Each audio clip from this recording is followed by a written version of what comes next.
আজকে খুব গরম পড়ছে, তাও এই কয়দিন গরমের কাল, কিন্তু তাও ঠান্ডা খুব।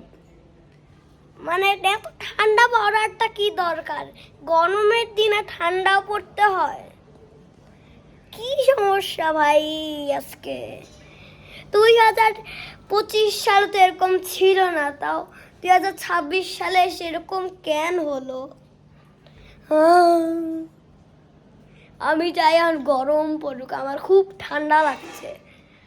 আমি এখন বসছি, আমার ভালো লাগছে না এখন। এখানে ফার্স্ট কেন এখানে? এই যে দুষ্ট করছে।